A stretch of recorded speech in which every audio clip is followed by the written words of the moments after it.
Support for Another Round comes from Squarespace. Go to squarespace.com today for a domain experience that's transparent and easy to set up. Just make sure you enter offer code Another Round at checkout to get 10% off. Make your next move with Squarespace. Hey everyone, Eleanor from the Pod Squad here. I just wanted to share with you some very exciting news, and that is that Another Round is having a live show in Chicago, and we want to see you there. Join us on June 21st at Thalia Hall for a live taping of the podcast. It's going to be amazing. It's part of WBEZ's Podcast Passport series. And tickets go on sale on Friday, May 5th. And for more information, go to wbez.org/events. Hey everybody, it's Tracy, and in honor of the brand spanking new year, we wanted to revisit our episode from last year, wherein we share with you some clapbacks and our rememberlutions. And if you don't remember those, you should listen to the episode. It's a really, really great idea. So recently, we had our good friend Gene Demby on the show to talk about the recent hullabaloo.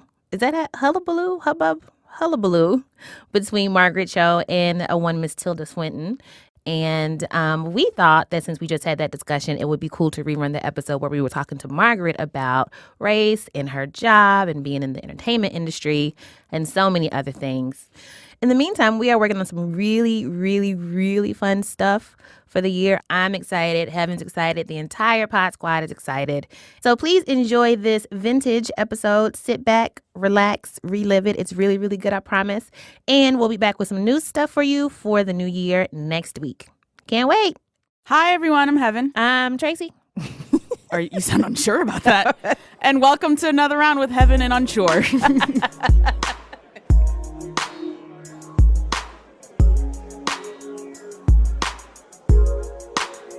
That was beautiful. So we have an awesome show for you guys today. So excited. We're going to be talking about New Year's resolutions because that's like, it's January. That's what everyone's talking about. Right. But we have a little thing we call rememberlutions. Ooh. We We're also very excited to bring back a little segment we call the clapback. Ooh, so much anger. So much anger to give the world. We got to talk about something. I'm hype. I kind of want to do clapbacks first. Ooh, okay. We're going to be talking with legendary comedian Margaret Cho. Woo! We're so fucking excited. Mm-hmm. We're going to talk about everything from the fact that she smokes with Snoop Dogg. Right. And really hard emotional shit like sexual violence that like comes up in her work a lot. It's going to be great. Emotional journey. Come along, Fasten your seatbelt. Yes. We're going to cover it all. Let's start the show. Let's get going. Bum, bum, bum.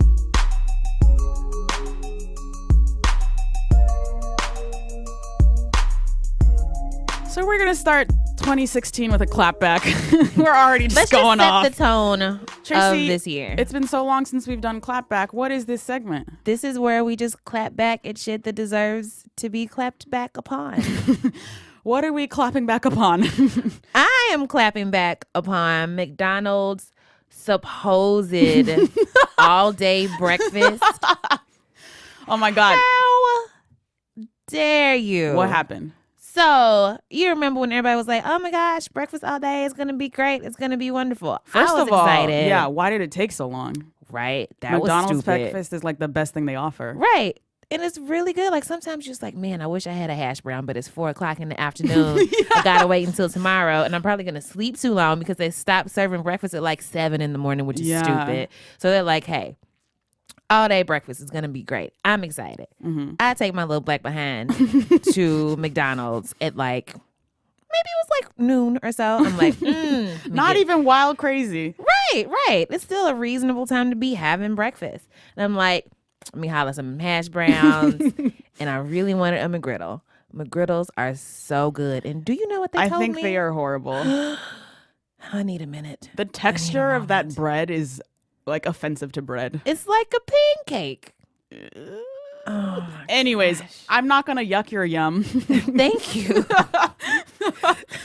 I tried to order a McGriddle for some reason. I tried to get a McGriddle, and do you know what they told me? What did they tell you? McGriddles are not a part of our all-day breakfast. Excuse me.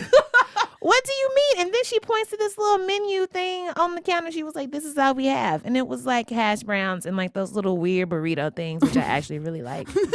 And like, so it's like a limited egg menu? McMuffins, and that's it. Yes. Like 3 things, literally? Yes, it was like I felt lied to. That's I so felt disingenuous. betrayed. Right.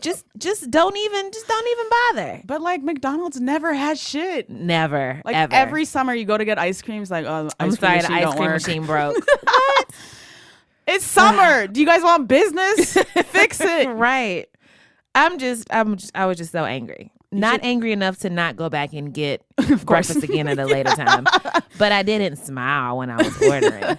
That's so upsetting and rude. It is because like they just hyped it up so much. And They then, really did. Like all you have is a hash brown. How dare you, McDonald's?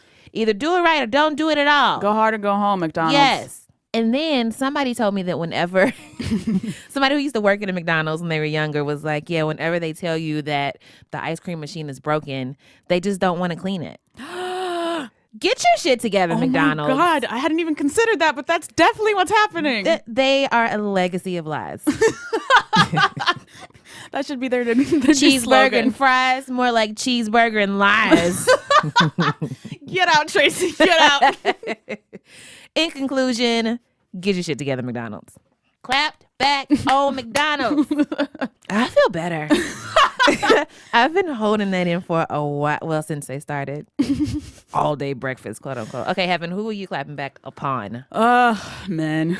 Yes, perpetually. All right. You know, it's a new year. Mm-hmm. People, one of their number one resolutions Get in is shape. get in shape. But this is a problem throughout the year. The problem is men at the gym. Men at the gym are the fucking They're worst. awful. Let me list the ways. It's like you go in there, you know, you're just trying to be healthy. Mm-hmm. I talk a lot of shit with no upper body strength. I'm just trying to work on that. That's all I'm doing.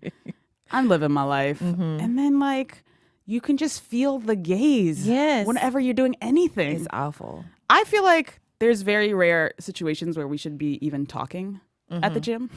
Yeah. And men do not feel that. No. Why are you always trying to talk to me? Because they feel like it's like their domain. Yeah. I don't feel the male gaze as strongly as I do, I think, in the gym. Mm-hmm. And I'm just proposing that more gyms have a women's only floor. Yes. Let us or live. like a room. At Let least. us work in peace. I will settle for a room. Mm-hmm. I used to work out at the Y in Louisville, and they had a women's center, and it Oh was my like just like God. this small room.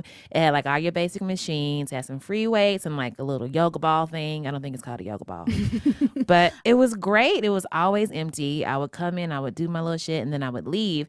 And since it was my first gym, I figured that all gyms had like a women's only like center. So I moved here. You're sorely And I, disappointed. oh my gosh, I joined a Blink, and it was the first time that I ever worked out in the company of men. It was the worst experience because first of all, not only are they like looking you up and down and like Yes. patronizingly offering to help you with the machines and shit, like somebody asked them to come and like save us and like teach us these machines are so hard. I don't know how to sit in the chair. Like, get away from me. You Get don't away even from work me. here. Why are you trying to You explain don't shit to even me? go here. There's also so much peacocking. Like men Oh are just my like God. strutting around, and they're like in the mirrors, and they're like flexing. The and grunts. Then they're like, yes, and like they're You are not literally, Serena like, Williams. hanging There's no on to the reason. machines.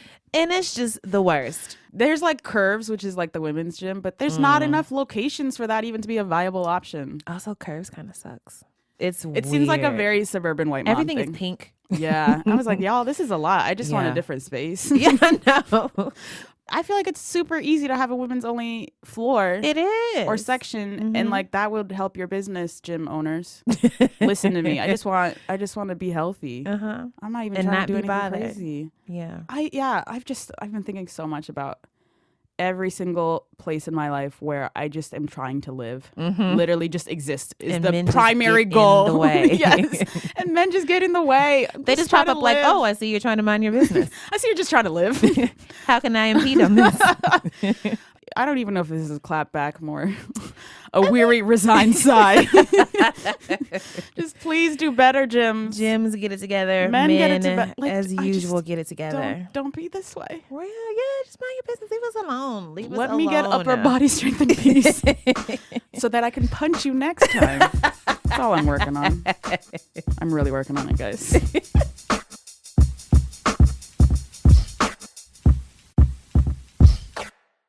Do you have any New Year's resolutions, Tracy?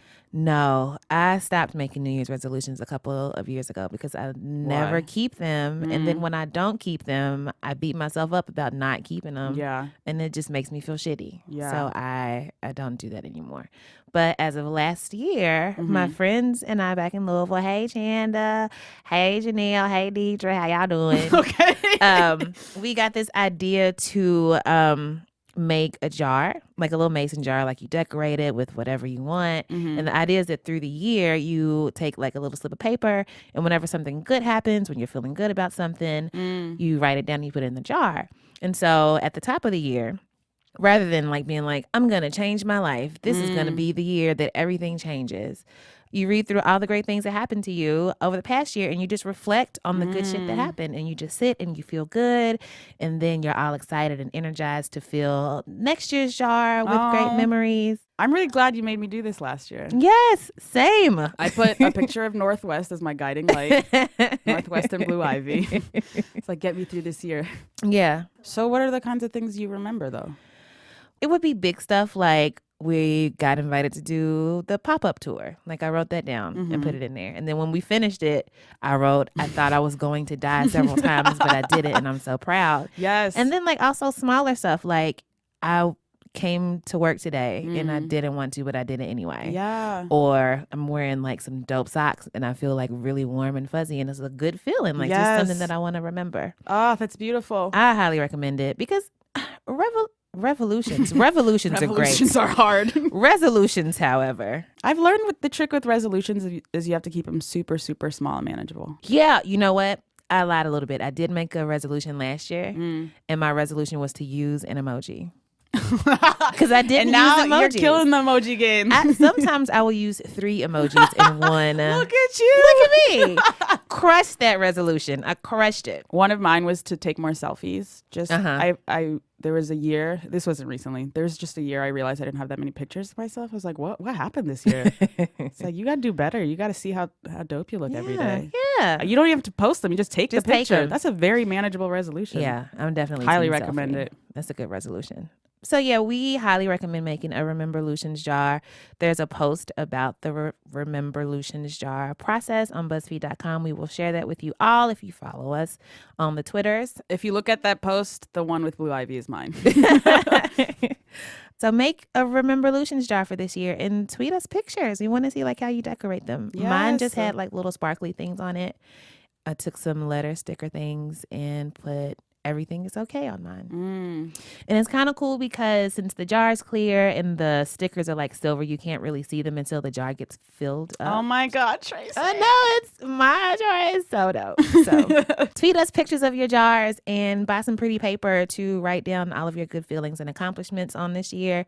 And then next year, have an entire bottle of wine and just go through your jar and reflect on how dope. Yes. I don't know how one your year cackles was. silently. And be kind to yourself this year. That's the resolution that we should all make. Be kinder to yourself.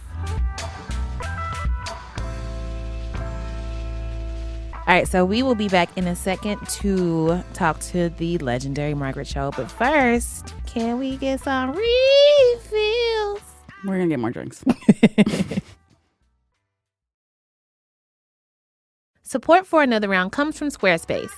With Squarespace, you get a unique domain experience that's simple to set up and an all-in-one platform to help you create a beautiful website. Which brings me to a game of Would You Rather Internet Edition. And here is where we invite Tyler Sorensen from BuzzFeed's creative department into the studio to ask me one hard Would You Rather question about the internets. Hi, Tyler. Hey, Tracy. What's up?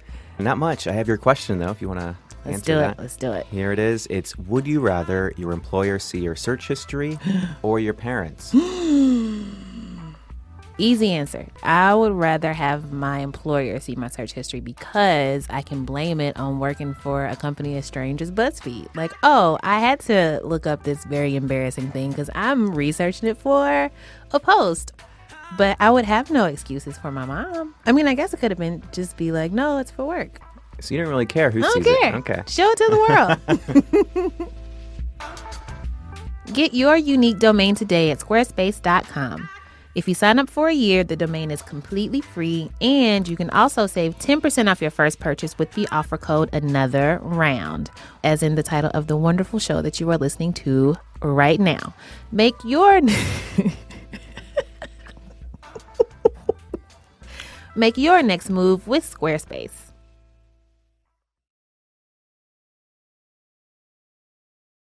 For some reason, if you don't know who Margaret Cho is, she is a legendary comedian, a musician, an author, an actress, an activist, a sexpert.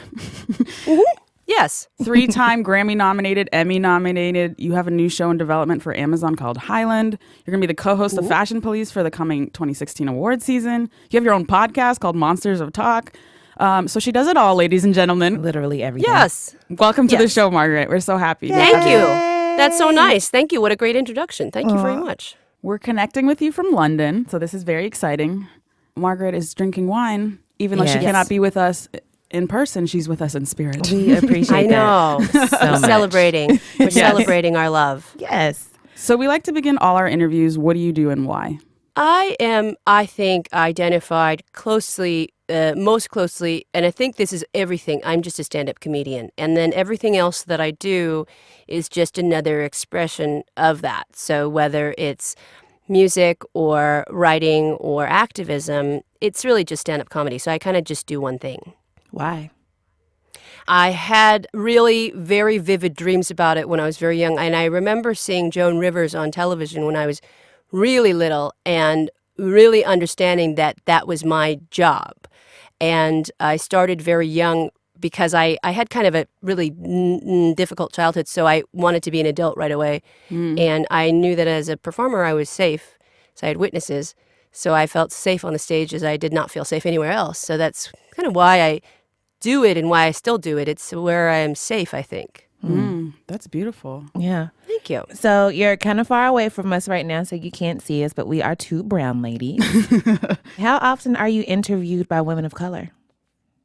Not often enough. And nowadays it happens much more often. And it's fun now because we can now really get mad at white people openly when we were just really secretive about it before. It's so therapeutic. Now, yeah, it's so funny because white people get so upset and so mad after all of these many millennia of privilege. Diversity is really hard to take. You know, and it's really funny to watch them try. It's that all lives matter attitude that is so racist. You know, it's like, well, yeah, of course all lives matter, but this is not what we're talking about. Right. You know, they really try to divert any conversation about race. And they try to kind of give you that idea of you're a reverse racist, which does not exist. There's also some white people you meet where you're just like, yo, you wouldn't last one day as a person of color. You're upset. I'm suggesting something you said was like not great. Right. Or you're upset that I'm talking about racism and it makes you uncomfortable. Imagine if you were actually affected by it. You would have a tough life. It's hard, though, because you see that they're trying to apply the logic that they've always had at their disposal that has always worked for them, but now it doesn't. And so it's desperate. There's so many people who are real, like white people who really get it and who have gotten it for a long time. And that's great. But there's a whole bunch of argumentative people who just want to tell you and explain, white-splain, mansplain. I love the all of the different kind of splaining that happens where they've got to just tell you, well, see, no, you don't understand. Speaking of the tyranny of white men, I've been thinking a lot about the conversations in the last year about late night comedy hosts. So like on the outside, we have, you know, like your name comes up because we're like, yeah, Margaret Cho's dope. Why doesn't she have a show? But like on the inside, what is it like? What were the conversations like? Well, I mean, I've wanted to do it. I've wanted to do it for a long time. I've definitely made a lot of effort to try.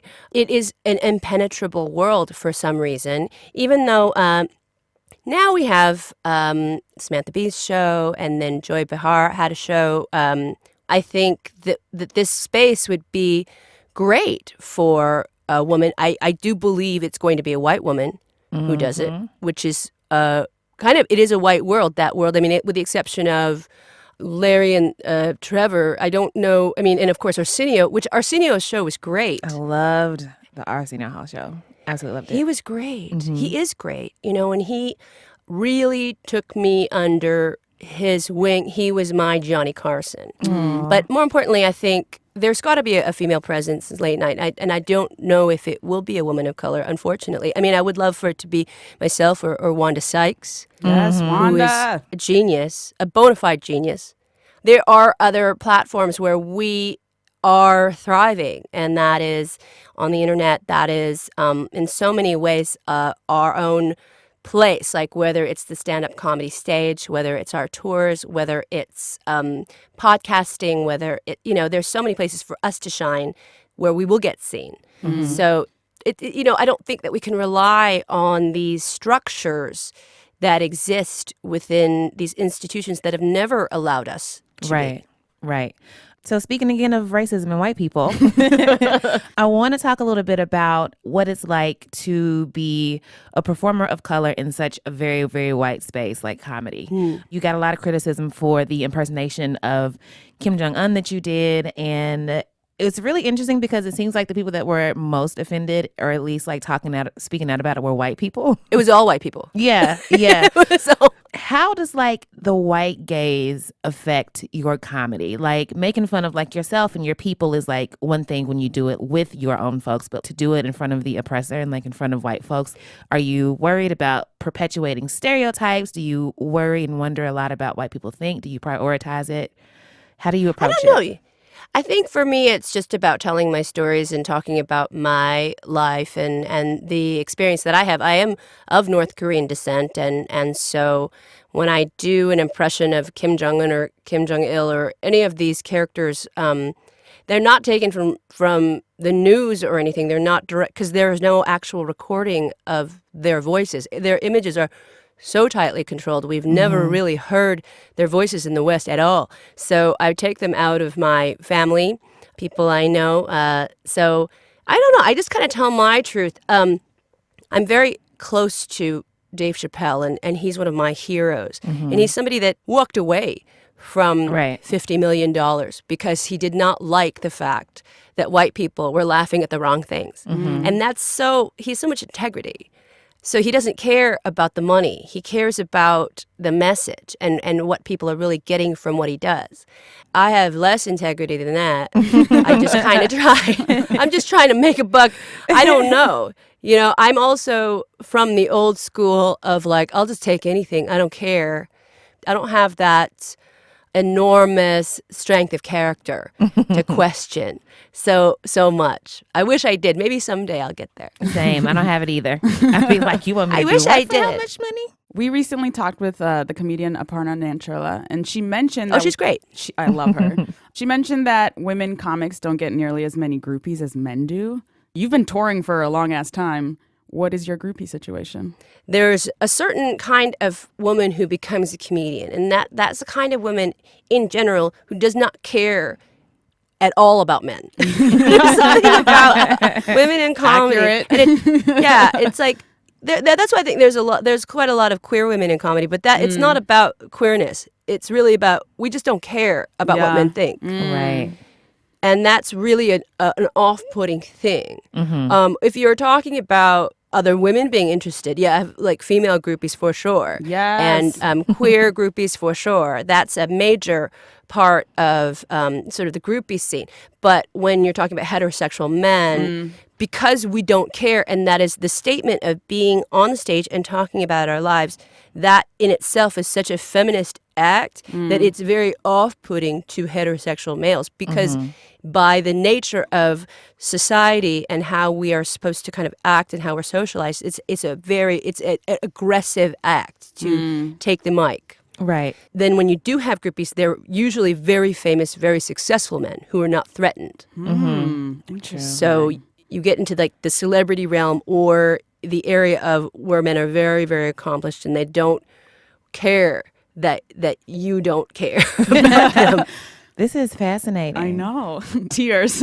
So we introduced you at the top of the interview as a sexpert. You speak very, very openly and hilariously and smartly about sex.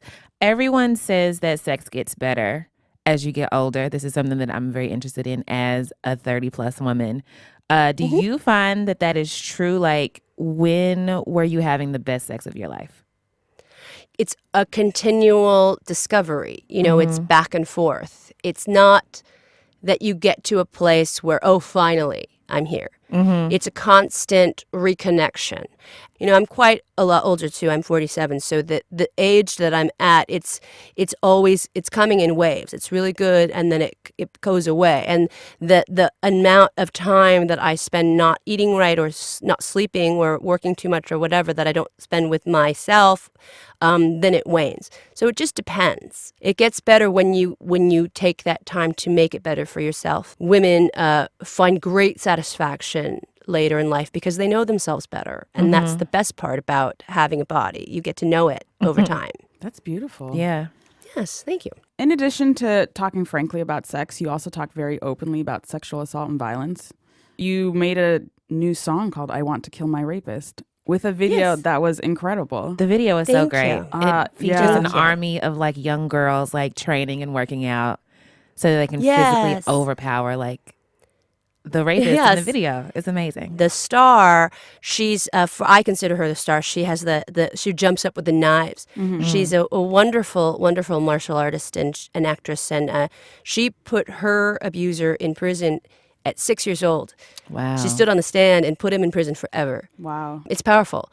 So when you can harness that energy of really, really powerful young girls and let them know that their bodies are their own country, that we have to practice body sovereignty. And if you cross our borders without permission, there will be consequences. Right. This is important. And people don't like to talk about rape. They don't think it's polite conversation, but so many suffer. And it's men and women. The silence and shame around it is not ours. It's nobody's fault that this happened. And I just have had a lifetime of experiences that I could have avoided if I had acknowledged my own childhood trauma. It's a very difficult process, but I think it's important, and we can learn to heal both ourselves and others through harnessing this rage. And as women, we're often considered like we're not supposed to be angry, or we're supposed to forgive. And I honestly don't believe in forgiveness. That was one of my questions. The idea of like a woman who will not forgive men for all the bullshit that they do is like something that causes like a lot of like hysterics in men, I find. If you don't believe in forgiveness, what was your healing process like then? I'm healed by the cathartic power of rage, and anger serves as my bodyguard. I am That's beautiful. I'm unafraid to hit and unafraid to call out bad stuff when I see it. And I'm unafraid to make a fuss and scream about it. People are so afraid of women. And if we really understood the power that we do have, I think that we could collapse the patriarchy. I mean, we already have done a good job at starting to dismantle it. But if we really recognized our own rage as a positive strength, it could be revolution. Anger is such a beautiful emotion. Yeah. It is. There's a lot of eloquence to it. I mean, a lot of my comedy is there through it, and it's fun. And it's funny because it makes people nervous, and it makes people uncomfortable. And they want you to heal, and they want you to love again. And I don't know why it's so important for others to change my feelings inside, or why they've got to control my emotional life about it. I really love what you do with like the ideas of anger and rage. Thank you. Your 12 Days of Rage campaign was amazing. And this is where you made 12 videos and released them one for each day. Like very, very short videos, and you're just talking about your experiences with sexual abuse and assault. They were really uncomfortable for me to like listen to, but I couldn't stop like watching and listening to it. And it was disarming for me to see you like become emotional at times, because you just seem like, I think that you assume that when someone is so comfortable and good at speaking about traumatic things that they're like okay and like that they're healed. Do you feel like you're still healing? Yeah, for sure. And then, I kind of thought it would serve me best if I went there emotionally with, these just short videos, and I was just very honest, and I wanted it to be very brief and just let people know, okay, well, this happened and I consider this rape. So many times, women mostly go back into our lives and we go, oh, well, that wasn't really rape. Oh, that wasn't that bad. Oh, he was drunk. Oh, I was drunk. They try to find blame within themselves. And I tried to look to my experiences and remember the scared person I was in that moment and realize that fear was the indicator that it was not my fault. And how many times I was robbed from my truth because I was trying to placate others. Right. So it was a lot of buried emotion when I was doing those videos, and I was also trying to encourage others to do them. Unfortunately, I think it's too scary for people to do that, and yet there was a lot of people who wrote about it. There was a lot of people who posted that they had the same experiences, or they would direct message me and share their secrets, which to me was such an honor, but I felt so terrible that they would keep the secret from the loved ones or people in their lives that they trusted, that they couldn't really trust anybody but me, I didn't know them. So that, to me, brought me a lot of sorrow because I wished that they had the safety to at least tell one other person. But it's hard. It's very hard. How do you take care of yourself? Where and how do you find the strength? Oh, it's, to me, it's just, I'm already safe. I'm safe and I'm strong and I'm fine. These things happened a long time ago. They will not happen to me again. I don't believe. And they're things that I explained away for so long and allowed myself to give that other person that benefit of the doubt, or save their feelings or spare their feelings, or somehow try to placate patriarchy in general, the patriarchy that silences us. Did you ever see a therapist as part of your healing process? Yeah. I've gone through quite a lot of therapy, quite a lot of very intense therapy, both traditional and then very experimental. What's the most important thing that you learned from therapy? I think that it's kind of something that didn't really help me. Oh, really? Say more. I'm glad that I went through it. I realized that I had more answers within than I did outside myself. And I think that's what therapy taught me, which is good. I would go to a therapist and then they sort of became my guru. And then they sort of had the answers. I don't think anybody really has the answers. That's the other thing, is I think that it's really, you've got to look within. But I'm trying to offer suggestions on how you can look within. But for me, the good thing is that going through therapy helped me to realize that I was right all along. Yes. Awesome.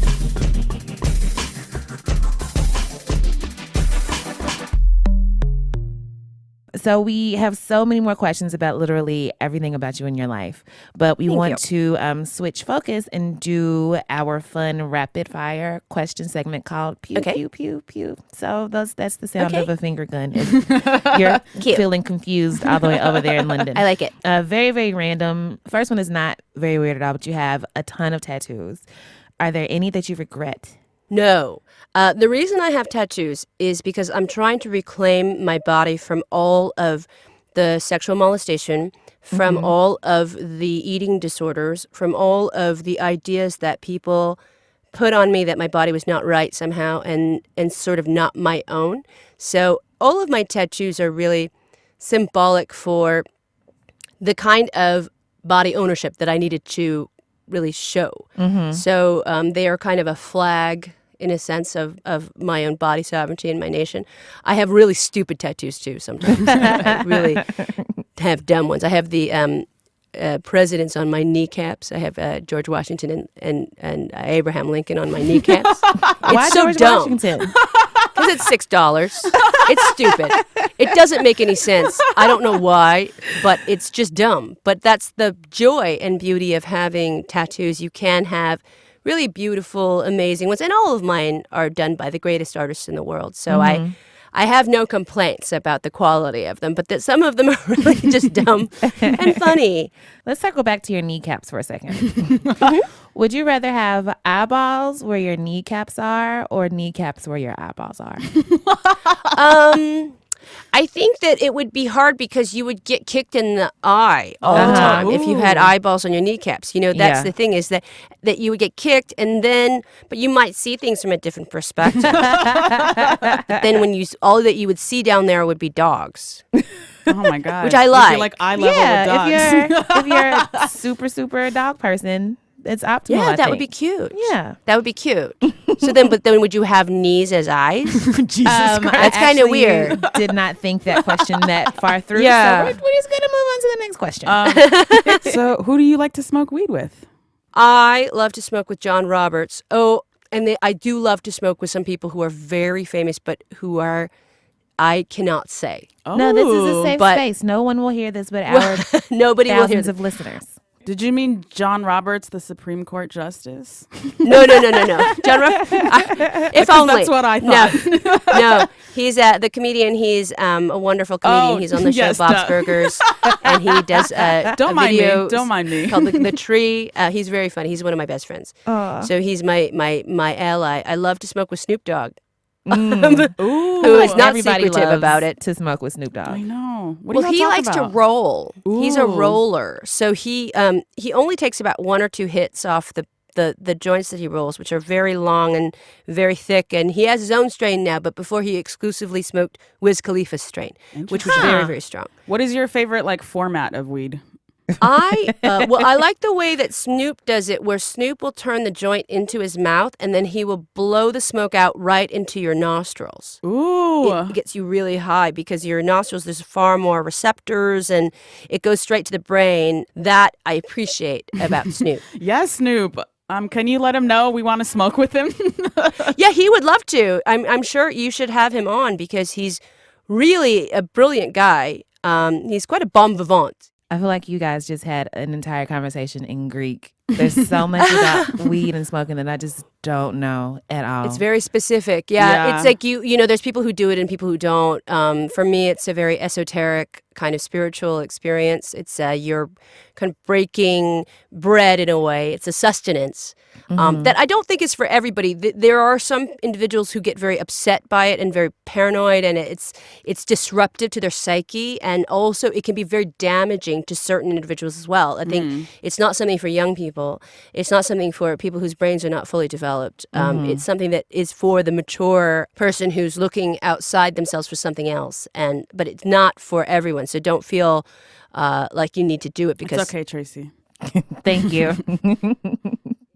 Who is the most amazing person that you know but no one else knows? I like Cat Black. Of all of the young kids coming up, of political vloggers, bloggers, activists, Cat Black is really, I mean, I don't think that's somebody that no one else knows. I think everybody knows who she is.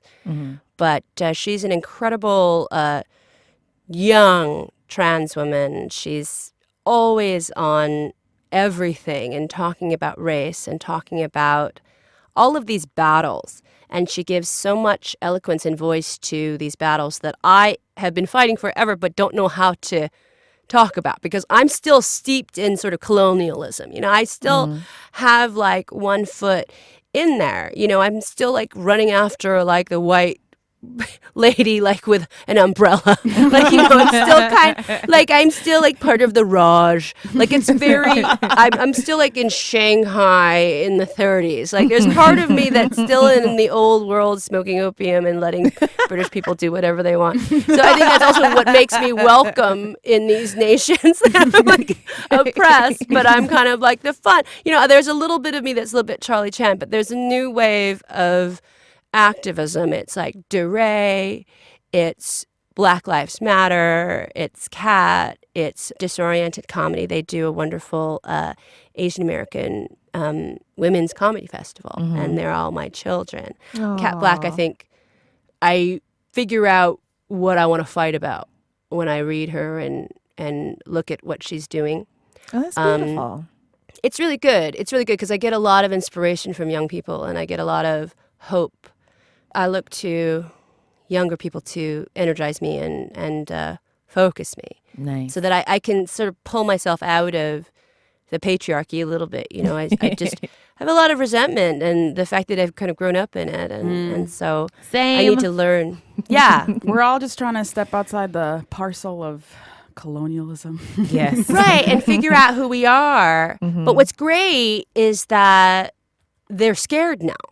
Yes. The fact that they They fight should so be. hard.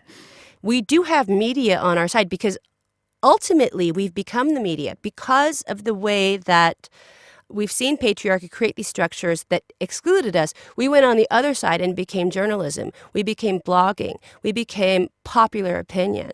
And that's how we tear it down. That's what's amazing is that we realize that if we empowered ourselves with the critique, the power of the critique, that's our genius. So what you're doing is revolution. What you're doing is the best thing you can do for all of us, We try. Yeah, it's tremendous. I recently rewatched that interview with Cameron and Bill O'Reilly. The You Mad interview. I think right now the moment can be described as people of color being like, "You mad?" It's iconic. We're not talking about that interview enough. It's true. It's so good. We should revisit that. You soon. mad? It's so good.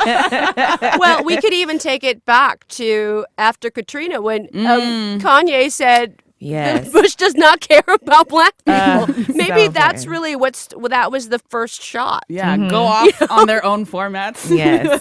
Yeah, it's really funny. And I always will love Kanye for that. Yes. Oh, we are big fans. Yes. He's the patron saint of this podcast. Yes. He's a genius. He's a musical genius. And not only that, a real social instigator. And the fact that people are so enraged, that is white privilege, not knowing what to do with black power. Yes. Ooh, I love it. On that beautiful On note. that beautiful note. What are you working on now? Where can the people find your work? What are you up to?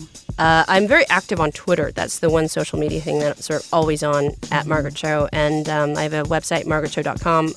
Fashion Police will start January 11th, so I'll be on that for the next year. But the Highland Show will be on Amazon relatively soon, I think. We're right in the middle of kind of figuring it out. So that's I'm on. so excited. It's a different definition of what an Asian American family on television is going to look like. It's Also like a pot dramedy.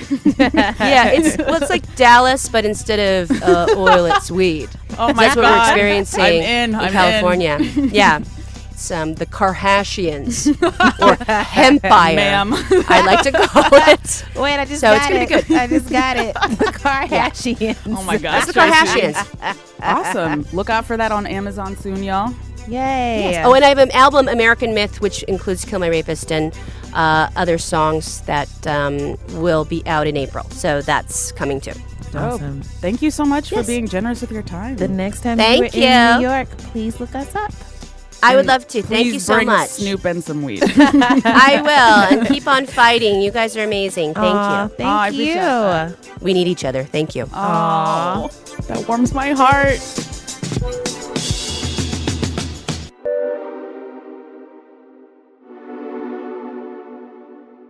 Time to buy a round. Baby, come through. You deserve rounds tonight. I miss that, Tracy. Oh, I miss that in my life. Who are you buying around for, Trace? I'm so excited. Wait, have I done this yet? I haven't bought around for cheese yet, have I? Okay. I fucking love cheese. You guys should see the fucking smile on her face. This is ridiculous. Cheese is so good. And like regular American cheese, whatever, that's fine. It's cool. But I'm starting to get into excuse me? I mean, it's okay. I'm sorry. I'm not. I just feel really judged this episode.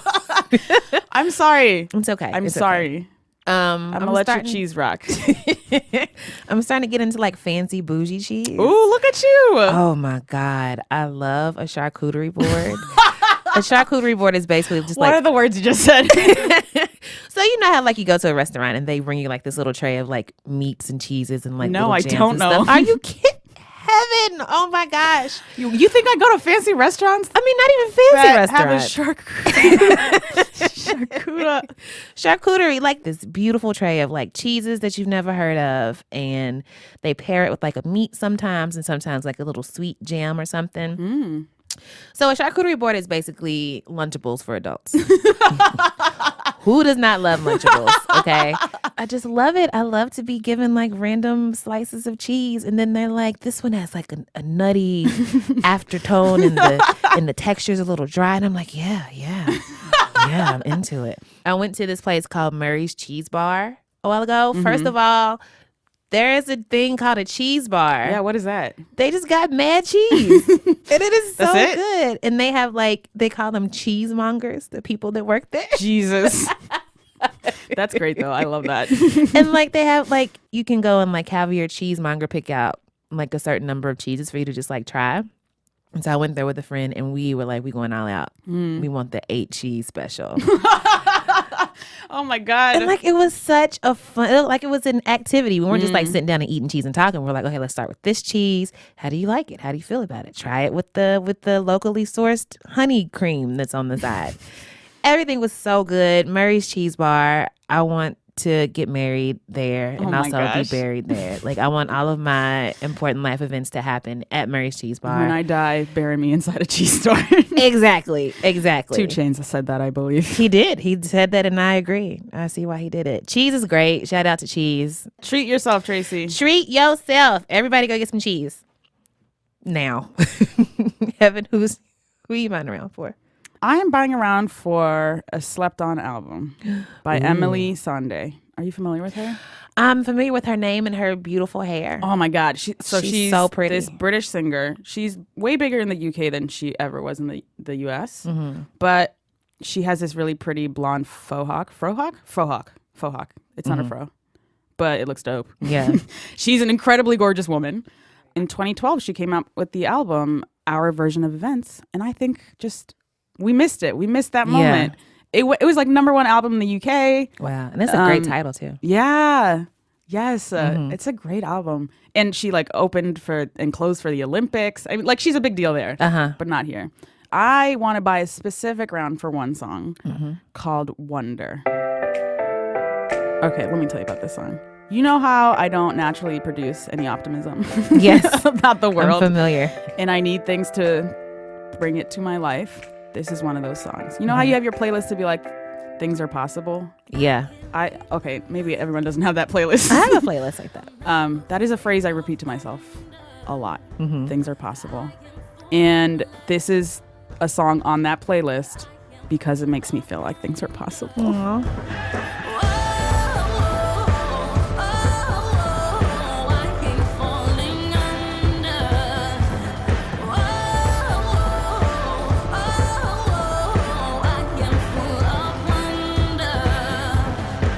Have to blast that part. Aww. It has to be playing at the top volume as you're getting dressed in the morning, and you have to belt it out. It's like this and Can't Tell Me Nothing that I play every morning. That is why I'm here today. I tell myself I am full of wonder, As you are. and that things are possible, As they are. and that no one can tell me anything. As they can't. Yes. That is my morning routine, y'all. Good. Highly recommend. 10 out of 10 would recommend.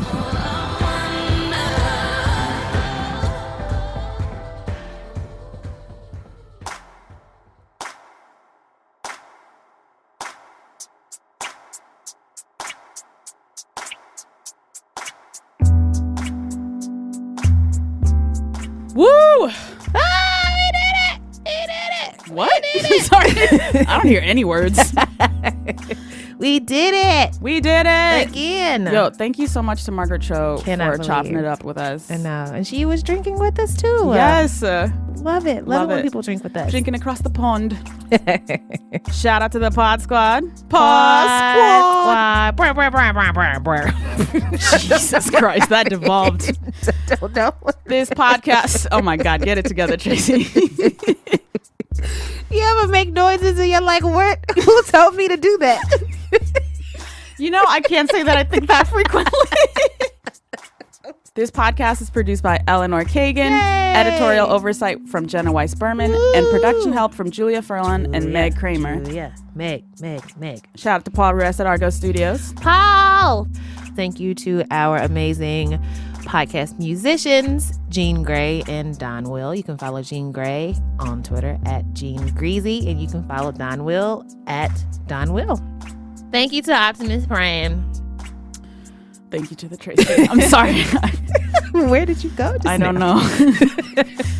I'm so excited to begin another year with you. Oh, stop it. You're going to make me cry. Okay, no crying aloud. No crying aloud. As always, you can find us on Twitter and Facebook at Another Round. You can email us at anotherround@buzzfeed.com. If you like the show, tell a friend, rate us on iTunes, leave a little. Just my tongue wouldn't say it. Sorry. Leave a little. Leave a review. Why? Leave a long review. Don't leave a little one. Fuck me. What? What's going on? I don't know. Drink some water, everybody. That should be your New Year's resolution. Yeah. Get your water game tight. Get it together. You got to hydrate your situations with water. Call your fam. Check in with your people. Make sure they're okay. Let them know that you're thinking about them. Ooh, somebody suggested that we should also remind people to floss. I think that's a great idea. Get some floss. Oh my God, Tracy's very particular about Get some flossing. Fancy floss. Let me tell you about the best floss in the world. What the fuck is fancy floss? Because, okay, like shitty floss is just like that little hard, just like a really stupid I just take string. the free sample from the dentist. That sucks.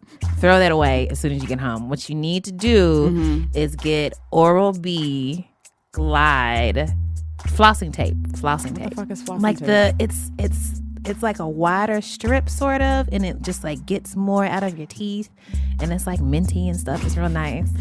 All right, invest in your flossing game. Yes. Say something nice about yourself today. Look in the mirror and compliment yourself. You are full of wonder. And you're great. And take your meds. Yes. All right, y'all. Have a good year. Bye. We did it! An episode! Ah!